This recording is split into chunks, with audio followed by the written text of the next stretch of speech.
Worship का। जिस तरह हमने अपने कसूरवारों के कसूर माफ किए, तू भी हमारे कसूर हमें माफ कर। लेकिन ये पढ़ने की हद है, जैसे में पढ़ जाते हैं, लेकिन जब जो शख्स इस बात पर रुकता है कि क्या मैंने माफ किया है या नहीं किया।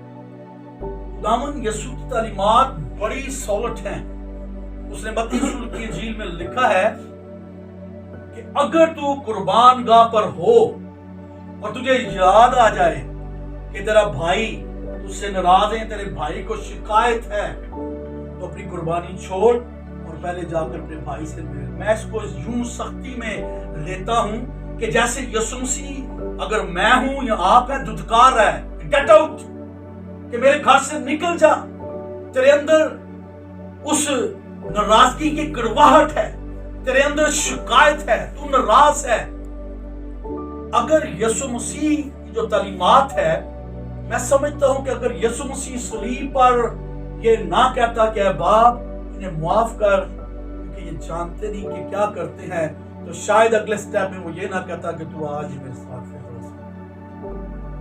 कि उस बादशाहत में ना माफ करने वाली करवाहट के साथ नहीं जाया जा सकता। उसने जो तालीमात दी उस पर अमल भी किया। आज भी यीशु मसीह रफाकत में, डिसाइपलशिप में ये सिखाता है कि पहले हमने माफ करना है। और अगर यूहन्ना के खत में देखें तो वहां पर लिखा है जो अपने भाई से अदावत रखता है वो खूनी है। और मुकाशों में लिखा है खूनी में हम जानते हैं कि जिंदगी नहीं है।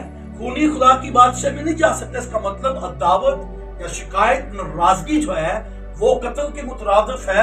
और जब मैं और आप कत्ल के मुतरादिफ हैं, यानी नाराज हैं किसी से, सुलह के और सलामती के पाबंद नहीं है, या सुलह सलामती के शहजादे की झलक हम में नहीं है, तो फिर इसका मतलब है कि मेरी वर्शिप कुछ भी नहीं। नाम कहता है वर्शिप छोड़, मेरे मज़हबा को छोड़, खाली कर, पहले सुलह कर। जब सुलह करने के लिए जाएगा तो फिर वो अभी तो अकेला है, फिर उस भाई को, उस बहन को, उस कुमरे को भी साथ लेकर आएगा। ये सलामती का शहजादा तालीम देता है कि जिस तरह हमने अपने कसूरवारों को तक हमारा चैनल सब्सक्राइब नहीं किया तो अभी सब्सक्राइब करें और बेल आइकॉन को क्लिक करके हमारी लेटेस्ट वीडियोस के बारे में अपडेट जानें।